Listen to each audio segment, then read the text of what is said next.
Peut-être que tu n'as encore jamais fait de mission freelance ou que tu as du mal à en trouver assez.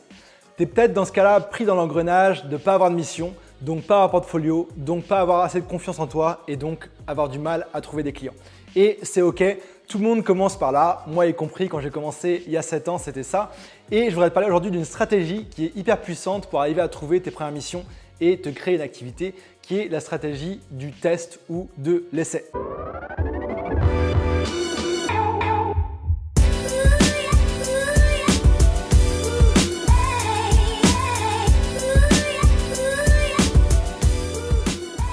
Si ce n'est pas encore fait, je t'invite à t'abonner à ma chaîne YouTube et à cliquer sur la petite cloche pour être sûr de rater aucun de mes conseils sur le freelancing, le nomadisme et tous mes conseils pour avoir une vie de liberté. Alors pour commencer cette vidéo, j'aimerais te préciser que pour démarrer et trouver des premières missions, il faut que tu maîtrises certaines compétences. Et si ce n'est pas encore ton cas, des compétences qui peuvent être utiles pour des clients. Si ce n'est pas encore ton cas, j'ai fait une vidéo justement sur comment trouver ton métier freelance, même si tu penses que tu n'as pas encore de compétences ou si tu as du mal à choisir. Donc j'ai pas mal d'astuces là-dedans. Je te conseille de regarder cette vidéo avant de continuer celle-ci. Alors, on rentre dans le sujet du jour, la stratégie du test ou de l'essai en freelance. L'idée, en fait, c'est de proposer un essai parce que c'est beaucoup plus facile à avaler pour un client, entre guillemets, ou à commencer. Il prend beaucoup moins de risques que signer un contrat long terme avec toi. Il y a une durée d'engagement assez courte et des risques assez faibles. Et c'est surtout puissant si tu n'as pas beaucoup d'expérience ou alors si travailler des freelance, c'est nouveau pour lui ou si c'est un domaine qu'il ne connaît pas forcément trop. Et ça te permettra de ton côté de construire ton portfolio parce que tu auras des preuves des résultats que tu peux apporter à tes clients. Donc quand tu contacteras d'autres personnes, tu pourras leur dire bah voilà, j'ai fait ça pour tes clients, ça a fonctionné.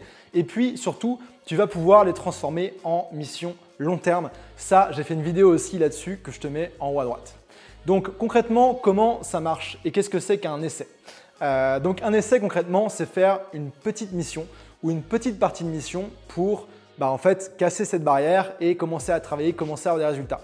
Donc le gros dilemme qui va se poser par rapport à ça en général, c'est de savoir si tu fais un essai gratuit ou payant. Et donc, il y a deux écoles et il y a différentes façons de le voir dépendamment de ta situation. Pour la partie gratuite, c'est ce qu'on appelle chez les Américains le free to fee. C'est-à-dire que tu commences gratuitement et après tu continues de manière payante si le client est satisfait. Je le recommande pas parce que de mon côté, ça montre, c'est pas l'idéal dépendamment de votre domaine parce que ça montre pas forcément qu'il y a une valeur accordée au temps que vous passez à faire cet essai. Mais si vous voulez vraiment travailler avec quelqu'un ou que ça peut vous permettre d'aller plus vite dans le démarrage de votre activité, si vous avez besoin de démarrer rapidement, ça peut être un bon truc. Et voilà. Et vous pouvez essayer cette astuce de le faire gratuitement. Si jamais vous essayez des tests, des essais payants et que ça ne fonctionne pas, parce que le but au début, ce n'est pas de gagner des milliers et des cents, c'est juste de commencer, d'avoir des missions et puis de trouver des clients comme ça long terme. D'un autre côté, la partie payante, comme je te disais, le but, ce n'est pas forcément la paye mais l'expérience, mais au moins, ça montre que votre travail a une valeur et que voilà, c'est déjà une démarche plus transactionnelle et qui va faire que le client va vous prendre plus au sérieux et qu'il y aura plus de chances ensuite qu'il continue avec vous parce qu'il aura déjà payé pour votre service. Et de mon côté, ma première mission, j'aimerais te parler un petit peu de l'exemple de ma première mission freelance que j'ai fait en 2017. C'était une mission pour une startup en community management, newsletter, blogging où j'étais payé 2 € de l'heure. Donc ça fait à peu près 3 $ canadiens selon le taux de change actuel. Et donc concrètement, ça représentait pour moi 300 € par mois. Donc j'ai fait cette mission, elle a duré 4 mois. Donc mai, juin, juillet, août en 2014. Et voilà, c'était pas payé grand chose. C'est pas avec ça que je pouvais payer mon loyer, mes sorties, etc. Mais j'ai énormément appris. J'ai appris le métier de community manager que j'utilise encore aujourd'hui. J'ai appris à gérer un blog. J'ai appris la partie vente parce que le fondateur de startup m'a impliqué là-dedans et qui m'a montré différentes choses. Et quand vous faites ce genre de mission-là, les clients, ils ont vos bons intérêts aussi à cœur en général et ils veulent vous aider à progresser et ils ont tout intérêt à ce que vous continuiez à travailler avec eux par la suite. Donc par exemple, là, ça m'a permis dans cette expérience de travailler avec des pros dans leur domaine, des personnes beaucoup plus avancées que moi. Moi, j'avais 22 ans, je sortais à peine d'école de commerce et j'étais encore en école de commerce et j'ai appris énormément de choses. Ça a permis de faire mon portfolio. Ces personnes-là m'ont fait un témoignage sur mon LinkedIn qui m'a aidé après à trouver d'autres missions, par exemple. Ils m'ont introduit à des amis qui avaient des entreprises pour que je trouve des missions et j'en ai trouvé comme ça. Et puis, j'ai compris assez bien la relation client-freelance qui est un truc hyper important à comprendre au début parce que si tu n'as pas une mission, c'est toujours un petit peu flou, un petit peu nébuleux, cette relation, comment ça marche, etc. etc.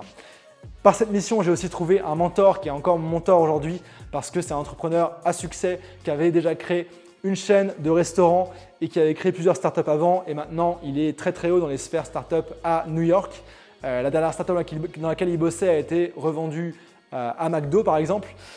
Et donc ça s'est transformé en projet long terme avec ces startups, mais aussi il m'a impliqué dans différents projets qu'il faisait, ce fondateur de startup, notamment les événements Montreal Plus E-Commerce, les événements de e-commerce que j'ai aidé à grossir et qui sont devenus un truc assez important aujourd'hui. Et puis ce conseil de faire une première mission payante si possible, mais pas forcément très chère, ou gratuite, c'est un conseil qui est aussi donné par vraiment des cadors du domaine aussi aux États-Unis, notamment Tim Ferriss et Ryan Holiday. Par exemple, pour petite histoire, Ryan Holiday, il a aidé Tim Ferriss à lancer son livre en travaillant gracieusement ou en tout cas payé pas très cher. Donc voilà par rapport à ça. Ensuite, next step logique, c'est comment est-ce qu'on va trouver un essai? Que tu aies décidé encore si tu veux le faire payant ou pas, tu verras, mais il faut trouver cet essai. Et pour ça, il y a différentes manières de le faire. La meilleure manière de trouver des missions en freelance, c'est toujours via ton réseau parce qu'il y a une relation de confiance qui est là entre toi et les personnes de ton réseau. Elles ont en général tes bons intérêts à cœur et elles vont t'aider là-dedans. Et donc, ce que je te recommande pour utiliser entre guillemets ton réseau pour trouver ta première mission, ton premier essai, c'est de faire tout simplement un post sur tous tes réseaux sociaux en disant « Salut tout le monde, je me lance comme freelance en tant que, je sais pas, designer graphique. Si vous avez besoin d'aide dans ce domaine-là ou que vous connaissez quelqu'un, je me lance, donc mon but c'est de trouver des missions et je suis prêt à faire un bon tarif. » Tu fais ça et puis là, il y a des gens qui vont commenter, qui vont liker, qui vont t'encourager, qui vont partager et en général, tu vas avec ça trouver peut-être une ou deux missions, voire plus, dépendamment de ton réseau. Tu peux aussi contacter les gens de ton réseau par message, les personnes pertinentes pour leur signifier que tu es freelance et que tu cherches à faire un petit peu tes marques en freelance et que tu es prêt à prendre des missions d'essai pour prouver ta valeur, pour travailler après à long terme. Et justement, j'ai fait une vidéo là-dessus, tu peux regarder ça en haut à droite, qui s'appelle « Tes premiers gains », il me semble, ou « Trouver tes premières missions freelance » où je parle de cette partie réseau et l'effet exponentiel que ça a. Deuxième manière de trouver des missions en essai que tu transformeras après en long terme, c'est les plateformes freelance. Donc ça, j'ai une vidéo qui sort aussi là-dessus bientôt, qui sera sortie quand celle-là est publiée, sur comment utiliser les plateformes pour trouver des missions. Et pour les petites missions d'essai, etc., je te recommande de ne pas forcément aller sur les plateformes réputées ou les grosses plateformes comme Malt, Upwork, etc. Upwork, ça pourrait marcher encore, mais d'aller plutôt sur les plateformes un peu de microservices comme 5euros.com, donc Upwork ou des choses comme ça, parce que nécessairement, c'est des petites missions et donc ça va te permettre d'avoir assez vite de l'expérience et des missions de type essai assez mal payées, entre guillemets, mais qui vont te permettre d'avoir l'expérience et d'en trouver d'autres par la suite. Et surtout, ces missions court terme, tu pourras les transformer en missions long terme. Je te rappelle que j'ai fait une vidéo là-dessus aussi que tu peux voir. Et donc, une fois que tu auras trouvé quelques petites missions comme ça, grâce à ton réseau, des plateformes où tu peux aussi faire de la prospection, vidéo là-dessus, en haut à droite si tu veux te lancer là-dedans, il va falloir que tu prépares la suite, ok? Parce que tu vas réussir à trouver quelques petites missions, ça va être cool, tu vas voir un petit peu ce que c'est, tu vas avoir un portfolio, tu vas commencer, mais il faut que tu prépares la suite parce que ton but, c'est pas d'avoir des petites missions toute ta vie. Le but, c'est d'avoir quelques grosses missions récurrentes qui payent bien. Comme ça, tu as beaucoup moins d'administratifs à gérer, beaucoup moins de relations clients et tu peux souffler. Tu as une activité freelance qui va être stable. Et donc, il faut préparer la suite. Préparer la suite, c'est comment est-ce qu'on fait ça? Premièrement, c'est te constituer un portfolio en freelance dans ton activité. Donc, ça veut dire, et ça peut prendre n'importe quelle forme, ça peut être un site si tu en as déjà un. Si tu n'as pas encore de site et que tu te lances, n'en crée pas tout de suite. Concentre-toi sur trouver des clients. Mais si tu as un site, mets-le dessus. Ça peut être tout simplement un PDF que tu mets en forme sur Google Doc. Ça peut être une présentation Google Doc, peu importe. Il y a aussi des sites qui permettent de générer des portfolios assez facilement. Le but, c'est d'avoir un truc que tu peux envoyer à tes prospects pour leur dire « voilà ce que je fais et voilà ce que je pourrais faire pour vous et voilà ce que les clients disent un peu de mon travail ». Donc ça, justement, portfolio. Étape d'après, c'est les témoignages. Les témoignages, c'est aussi dire aux clients que voilà, tu as fait ce test ou cet essai, c'était une petite mission, c'était cool, mais toi, tu veux t'établir en freelance et que ça t'aiderait énormément, que ça ferait ta journée, ta semaine, ton mois, s'ils pouvaient te faire un témoignage pour témoigner du travail que tu as fait, de la qualité du travail et de ton sérieux. Et donc par rapport à ça, je te recommande de leur demander de publier un témoignage sur ton LinkedIn et aussi éventuellement de le faire publier sur des plateformes freelance. Tu peux par exemple soit demander après coup à ton client de publier un témoignage sur Malte ou d'autres plateformes comme ça, soit tu peux demander, si c'est vraiment une petite mission, de la faire passer sur Malte et d'absorber toi les frais, les commissions, etc. pour avoir directement des missions sur Malte et des recommandations par cette plateforme. Et c'est quelque chose qui marche assez bien. J'ai vu pas mal de freelance décoller assez vite là-dessus et ça t'aide à être bien référencé sur les plateformes, ce qui est le sujet d'une vidéo qui sort aussi bientôt. Un autre truc que je peux te recommander, c'est aussi de documenter le processus. De documenter le processus, ça veut dire concrètement tenir ton réseau au courant de ce que tu fais, de tes trouvailles, de tes recherches, etc. C'est vraiment une grande recommandation. C'est ce que j'ai fait quand je me suis lancé en freelance avec mon blog.